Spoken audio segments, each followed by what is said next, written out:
안녕하세요. 기빙 엔지니어 이용혁입니다. 오늘은 머신러닝 엔지니어, AI 엔지니어 직군에 대한 현업에서의 트렌드와 준비에 대해서 이야기해 보려고 합니다. 먼저 머신러닝 엔지니어와 AI 엔지니어 차이점을 이야기해 볼게요. 원래 머신러닝 엔지니어라는 직군은 딥러닝 모델이나 통계적 모델을 다루면서 개발도 같이 하는 업무를 말했었어요. 그래서 머신러닝과 개발자를 합친 이름이에요. 그러다가 2023년에 GPT 3.5가 나오면서 LLM이 압도적으로 중요해졌고 AI 엔지니어라는 직군으로 새로운 이름이 생겨난 거예요. 그래서 결론적으로 두 개의 구분이 크게 있다고 생각하진 않아요. AI 엔지니어와 머신러닝 엔지니어를 구분해서 채용하는 것도 있지만 사실상 하나로 합쳐진 곳도 있어요. 어쩌면 머신러닝 엔지니어라는 이름이 없어져 버린 거예요.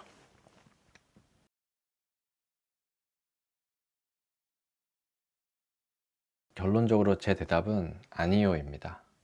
왜냐면 아까 머신러닝 엔지니어 설명할 때도 말씀드렸지만 이 업무는 AI 플러스 개발자거든요. 기본적으로는 엔지니어, 그러니까 개발자예요. 실제로 AI 엔지니어 중에는 개발자 출신 분들이 많기도 하고요.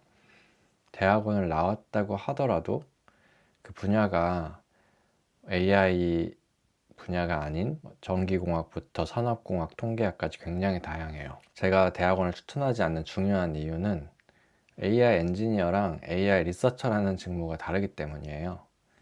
AI 리서처는 대표적으로 오픈 AI와 같은 프론티어 랩이라고 하죠.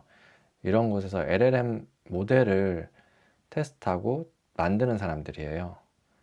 반면에 AI 엔지니어는 이 GPT 모델 같은 걸 가지고 챗 GPT나 코덱스 같은 서비스를 만드는 사람이에요. 한국을 예로 들면 네이버 클로바를 만드는 네이버 클라우드라든지 엑사원을 만드는 LG AI 연구원, 솔라를 만드는 업스테이지 같은 회사를 생각하시면 될 것 같아요. 이런 LLM 모델을 직접 만드는 회사들은 랩이 있기 때문에 AI 리서처를 직접 채용을 하거든요. 박사급이든 석사급이든 연구를 하시고 연구 결과를 기반으로 실제로 모델을 빌드하시는 분들을 이런 곳에 가시고 싶다면 대학원에서 관련 분야를 공부하고 연구원으로 커리어를 시작하시면 돼요. 그런데 우리나라의 유명한 플랫폼들, 뭐 배달의 민족이라든지 토스라든지 당근이라든지 이런 유명한 플랫폼 서비스 회사들은 대부분 이런 프론티어 랩을 중심으로 돌아가는 회사는 아니에요. 대부분은 개발자들이 서비스를 만드는 데 집중을 하고요. LLM을 사용해서 AI 서비스를 만들게 되죠. 대부분 이미 공개된 AI 모델이나 오픈 AI API를 활용해서 좀 실용적인, 고객이 쓰기에 편리한 그런 AI 에이전트 서비스나 아니면 AI가 녹아있는 기능들을 만드는 일을 하고 있어요. 그리고 이런 업무를 하는 게 AI 엔지니어고요. 그래서 다시 말씀드리면 이런 업무를 하는데 사실 AI 엔지니어냐, 뭐 백엔드 엔지니어냐, 프론트 엔지니어냐 이런 구분도 딱히 없을 정도로 굉장히 엔지니어 중심의 그런 업무들이고 이런 업무를 하기 위해서 반드시 대학원을 가야 할 필요가 없다는 게 제 생각입니다.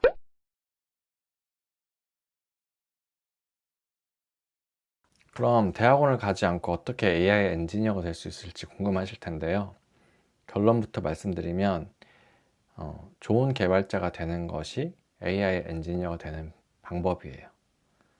물론 AI 서비스랑 완전 상관없는 그런 기능만을 다뤄본다면 AI 엔지니어가 되기 힘들 수도 있지만 AI나 머신러닝이 결합된 그런 서비스들을 만들었던 경험을 가지고 있는 분들은 충분히 AI 엔지니어로서 커리어를 쌓아가실 수 있다고 생각합니다. 단 여기서 중요한 것은 단순히 어떤 업무를 해봤다 해서 끝나는 게 아니라 그 업무에서 AI를 활용하기 위해서 고민해야 됐던 그런 부분들을 굉장히 깊이 있게 파고들어야 되고 또 개발적으로도 굉장히 깊이 있는 이해를 가진 사람을 당연히 선호하게 됩니다. 그러면 이런 굉장히 깊은 고민을 하고 좋은 서비스를 만들어 본다는 거는 흔하게 할 수 있는 경험이 또 아니잖아요. 그리고 당연히 큰 회사에서, 큰 플랫폼 회사에서 일한다면 그런 경험을 할 수도 있겠지만, 그런 회사에 취직하는 게 목표인 경우에는 그 전에 경험을 쌓아야 되는 게 구직자들이 정말로 원하는 걸 거예요. 구직을 하는 입장에서 좋은 회사에서 시작할 수는 없죠. 그리고 구직을 한다는 거는 이런 좋은 회사에 가기 위해서 무엇을 준비해야 되는지를 고민하는 것이기 때문에, 어떤 회사에서 그러면 내 커리어를 처음 시작할 것인가가 되게 중요하게 되겠죠. AI 엔지니어가 되고 싶다면 규모가 작더라도 AI 서비스와 관련된 고민을 깊이 있게 하는 그런 스타트업에서 출발해 보는 것을 추천해요. 이 경우에 그 작은 회사의 직무 이름이 꼭 AI 엔지니어가 아닐 수도 있어요. 그냥 백엔드 엔지니어일 수도 있고, AI 엔지니어가 아닌 프론트 엔지니어일 수도 있고, 데이터 사이언티스트일 수도 있고요. 아니면 데이터 엔지니어일 수도 있어요. 근데 그런 직무 이름은 상관이 없어요. 그 회사에서 내가 어떤 서비스를 만들고 있고, 또 그 서비스에 새로운 AI 기술을 어떻게 녹여낼 수 있는지를 경험해 봤다면 그걸로 충분하다고 생각을 하거든요.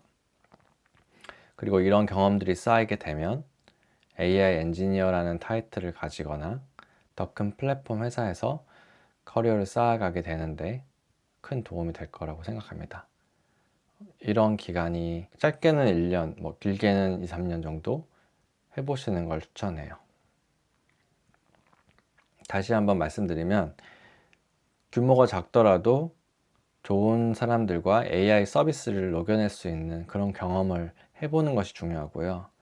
반대로 정말 AI 엔지니어가 되고 싶다면 첫 번째 선택에 있어서 이런 실질적인 내용을 보지 않고 회사의 규모라든지 아니면 타이틀에 이끌려서 선택을 하게 되면 이후에 정말 AI 엔지니어로서 일을 하지 못하게 될 수도 있습니다.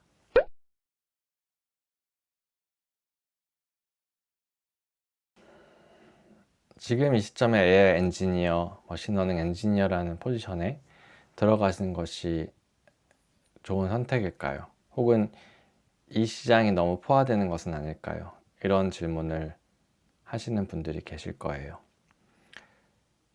제 생각에 앞으로 AI 엔지니어나 ML 엔지니어 이런 이름들도 크게 상관이 없어질 것 같아요. 이미 프론티어 랩이라고 하는 클로드 회사죠. 엔트로픽에서는 백엔드 엔지니어, 프론트 엔지니어라는 그런 이름도 쓰지 않아요. 그냥 테크니컬 스태프, 기술 직원, 이게 다고요. 모든 직원이 다 테크니컬 스태프라는 이름만 사용합니다. 물론 비즈니스나 사업 관련된 영역은 또 다른 이름이 있겠지만, 과거에 그걸 개발자라고 불리는 분들은 테크니컬 스태프입니다. 마찬가지로 이제 저희가 AI를 사용한 개발을 하게 되고 코딩 에이전트를 사용해서 개발을 하기 때문에 실제로 코딩이 어떤 분야의 코딩을 하는지는 크게 상관이 없을 것 같아요.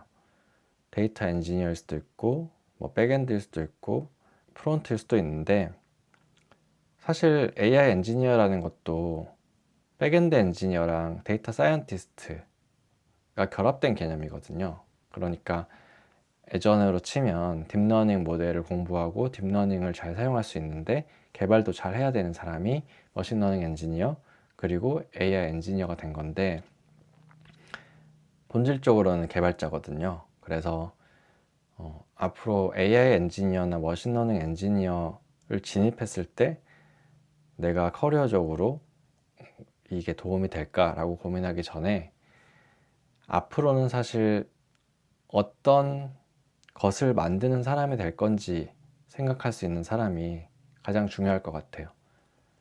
결국에는 이제부터는 사람들이 사용할 수 있는 뭔가 서비스를 만들어내는 게 가장 중요할 것이거든요. 결국에는 근시일 안에는 무언가를 만들 수 있는 테크니컬한 기술을 가진 엔지니어와, 그리고 그것을 밖에다가 디스트리뷰션하고 판매하고 마케팅하는 사람들, 이렇게 크게 보면 나눠질 거고, 결국에는 어떤 결과물을 만드는 사람만 살아남을 거거든요. 그래서 개발자로서 어떤 코드를 작성한다 이런 개념이 아니라 엔지니어로서 내가 어떤 서비스를 만들어낸다. 그리고 나는 그런 만들어내는 것을 정말 좋아하고 그 만들어낸 것을 실제로 사람이 사용하는 것을 좋아하고 그리고 그것을 만들어냄에 있어서 뭐 비용적이든 성능적이든 아니면 어떤 확장성이든 어떤 그런 만드는 것에 있어서의 기쁨을 느끼는 사람이라면 이 분야에 들어오는 것이 앞으로도 계속 의미가 있고 앞으로도 계속 수요가 있을 거다. 이런 말씀을 드릴 수 있을 것 같아요. 네, 오늘은 부족하지만 제가 AI 엔지니어링 분야의 현업에서 일하면서 최근의 트렌드를 팔로우하면서 제가 생각했던 것들을 간단하게 말씀드려 봤고요. 저는 정말로 많은 구직자분들이 정말로 뭔가를 만들어내는 사람이 되고 싶어 한다는 거를 알고 있거든요. 그리고 그런 마음을 느낄 수가 있고 저도 그렇게 뭔가를 만들어내고 싶은 사람이기 때문에 이런 이야기를 해서 조금이라도 도움이 된다면 좋겠습니다. 그럼 오늘은 여기까지 하겠습니다. 기빙 엔지니어 이용혁이었습니다.